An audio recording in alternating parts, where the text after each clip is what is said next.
मैं हूं अमीश देवगन और आप देख रहे हैं न्यूज 18 इंडिया पर आज का बेहद खास दीपावली स्पेशल। और आज हम आपके लिए इस दीपावली पर एक बेहद खास मेहमान लेकर आए हैं। दीपावली पर क्यों मनाई जाती है दीपावली? क्योंकि प्रभु राम अयोध्या लौटकर वापस आए थे और अयोध्या वापसी में प्रभु राम की बजरंग बली का बड़ा हाथ था और बजरंग बली के हनुमान जी के अनन्य भक्त बागेश्वर धाम के पीठाधीश्वर धीरेन्द्र कृष्ण शास्त्री आज हमारे साथ मौजूद है। तो जोरदार तालियों के साथ अभिनंदन करिए धीरेन्द्र कृष्ण शास्त्री जी का।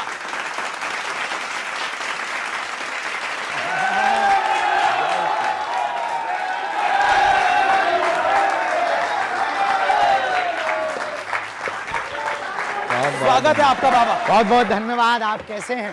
मैं ठीक हूं, आप कैसे हैं? आइए। बहुत धन्यवाद। जय श्री राम। तो बागेश्वर धाम के पीठाधीश्वर धीरेन्द्र कृष्ण शास्त्री आज हमारे इस मंच पर हैं। एक बार फिर जोरदार तालियां धीरेन्द्र कृष्ण शास्त्री जी के लिए।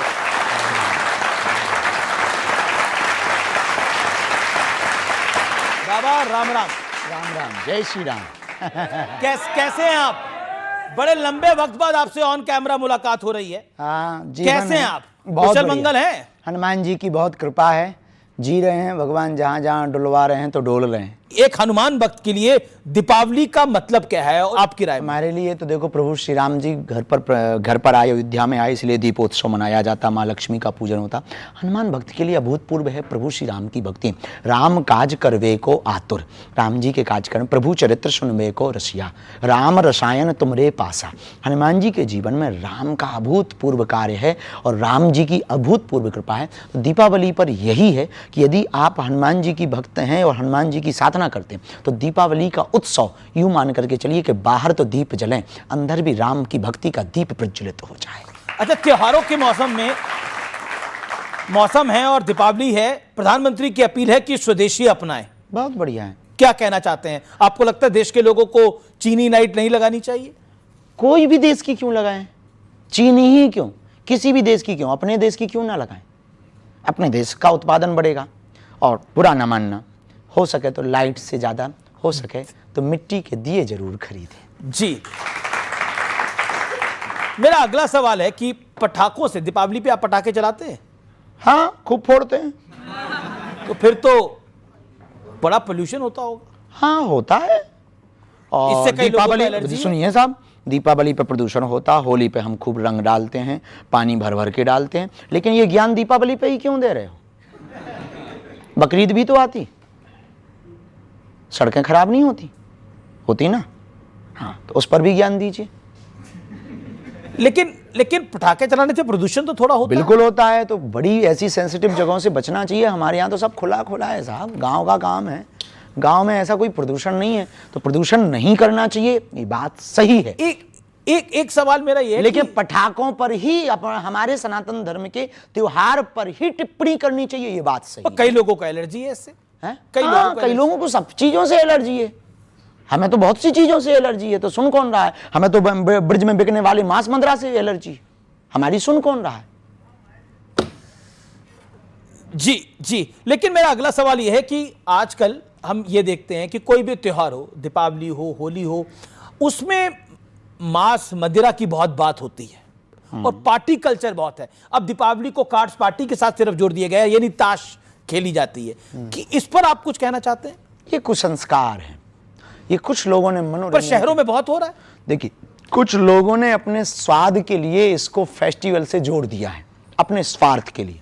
जैसे सनातन धर्म को कुछ राजनेता अपनी पार्टी के भले के लिए टिप्पणियां करते रहते हैं, या अच्छा या भला बुरा कहते रहते हैं। ऐसे कुछ त्योहारों पर लोगों ने अपने स्वार्थ की पूर्ति के लिए कुछ विषयों को जोड़ दिया कि ताश खेलना दीपावली में महत्व है या दशहरा पे महत्व है। ये सब कुसंस्कार हैं, ऐसा हमारे सनातन धर्म में बिल्कुल भी नहीं है। ऐसे कल्चर पर ब्रेक लगना चाहिए, जिससे किसी भी प्रकार से धनहानि हो, तनहानि हो, या किसी के मन को क्षोभ पहुंचे। जी, लेकिन ऑपरेशन सिंदूर में सेना ने बड़ा पराक्रम दिखाया और पाकिस्तान के छक्के छुड़ाए, और उसके बाद की पहली दीपावली आएगी, तो क्या कहना चाहते हैं आप?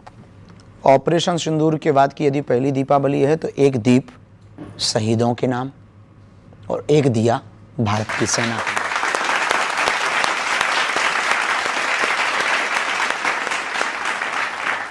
बहुत अच्छी आपने बात की कि एक दीप शहीदों के नाम और एक दीप भारतीय सेना के नाम। बहुत शानदार आपने बात करी और मुझे लगता है कि हर हिंदुस्तानी को इसका पालन करना चाहिए। ये बड़ा बहुत महत्वपूर्ण मैसेज है और बहुत सुंदर मैसेज है। आजकल का युवा जो है वो ज्यादा रील में रहना पसंद करता है, रियल में रहना पसंद नहीं करता। वो रिलेशनशिप में यकीन नहीं करता, सिचुएशनशिप में यकीन करता है। क्या कहना चाहेंगे? बहुत अंग्रेजी बोल दिया आपने, इतनी अंग्रेजी हमारे ऊपर से निकल जाती है, इसका हिंदी बता दो, हम जवाब देंगे। जी, बेसिकली उसे लगता है कि शादी ब्याह में कुछ नहीं रखा, हम किसी के साथ रहें, हम कुछ भी करें और हम आगे बढ़ें। पश्चिमी कल्चर है, विदेशी कल्चर है, पश्चिम देशों का, भारत का नहीं है। हमारा भारत इसलिए महान है क्योंकि यहाँ मर्यादा है, यहाँ संस्कृति है, यहाँ व्यापार बाद में परिवारवाद पहले है। तो हमारे भारत में परिवार की प्रमुखता है, हमारे भारत में मर्यादा है, हमारे भारत में प्रभु श्री राम का चरित्र इसलिए गाया जाता है कि सूर्पनखा जैसी एक दूसरी स्त्री प्रपोजल लेकर आती है तो भगवान राम कहते हैं कि हमें स्वीकार नहीं है, एक पत्नी व्रत धारण करते हैं। ये हमारा भारत है, ये हमारी मर्यादा है। और रामचरितमानस की खूबी देखना, राम जी के सामने जब सूर्पनखा कहती है कि तुम सम पुरुष न मोसम नारी, आपके समान पुरुष नहीं, हमारे समान नारी नहीं, हम युवान बच्चों को, रामायण पढ़ने वाले प्रेमियों को कहना चाहेंगे जरा सीखना प्रभु श्री राम से। जो लोग कहते हैं कि हमारी गलती नहीं है, उनको सीखना चाहिए कि वो बहका दिया इसलिए हम बहक गए। उनके मुंह पर यह सबसे बड़ा तमाचा है रामचरितमानस का पात्र कि जब सूर्पनखा आती है वो कहती है कि आपके समान पुरुष नहीं, हमारे जैसी नारी नहीं, तब राम जी जवाब उससे बात उससे करते हैं, लेकिन सीतः चितय कही ते ही बाता, देखते जानकी माता की तरफ है, बात सूर्पनखा से करते हैं। किसी ने पूछा कि बात आपसे सूर्पनखा कर रही पर आप देख जानकी जी की तरफ क्यों रहे? तब प्रभु श्री राम ने जवाब दिया कि कोई पराई नारी हम पर डोरे डालने आवे तब अपनी वाली को देखना चाहिए। जी, लेकिन अब तो ये पूरा कॉन्सेप्ट बदल गया है, अब तो ये पूरा सिस्टम बदल गया है। इस पर आप क्या कहना चाहते हैं? हम इस पर यही कहना चाहेंगे कि यदि आप अपनी मूल संस्कृति से भटकेंगे तो ना आपका बेड़ा पार होगा, ना देश का बेड़ा पार होगा। आप हिंदुओं को एकजुट करने की बात करते हैं, मेरा प्रश्न ये है कि ये साधु संत अगर एकजुट नहीं रह पाएंगे तो समाज को मैसेज क्या देंगे? हमने एक वीडियो के माध्यम से कहा भी है, सभी महापुरुषों से प्रार्थना भी की, देश को यदि बचाना है, सनातन की धज्जियां नहीं उड़वानी, सनातन को यदि बचाना है तो एकमात्र सर्वोत्तम उपाय है वो ये है कि हमें आपस में एक दूसरे को लड़ करके ऊर्जा खत्म नहीं करनी, सनातन विरोधियों का सामना करने के लिए अपनी ऊर्जा को लगाना चाहिए। लेकिन आपकी बात, अब समय वो आ गया एक छत्र के नीचे बैठने का, अब समय वो आ गया एक स्वर में बोलने का, अब समय आ गया मतांतर ये इसको एक तरफ करके, अपने अपने सिद्धांतों को एक तरफ करके, अब समय आ गया सनातन के एक ध्वज को लेकर के सबके साथ चलने का और सबको लेकर चलने का और एक मंच पर बैठने का। लेकिन वर्तमान में परिस्थिति जो इस देश में हो रही है वो निश्चित रूप से सनातन के लिए ये कहीं ना कहीं ग्रहण का काम कर रही हैं। चाहे वो संतों का विवाद हो, चाहे वो तीर्थों पर टिप्पणियां हो, चाहे वो रामचरितमानस का विवाद हो, मानवता पर विवाद हो, मानव सभ्यता पर विवाद हो, महिलाओं पर विवाद हो, बच्चों पर विवाद हो, या फिर नग्नता या फूहड़ता परोसी जा रही हो, या फिर सोशल मीडिया पर बच्चे नचैया और बेटियां नचनियां बन रही हो। ये सब हमारी सनातन संस्कृति और देश की स्थिति को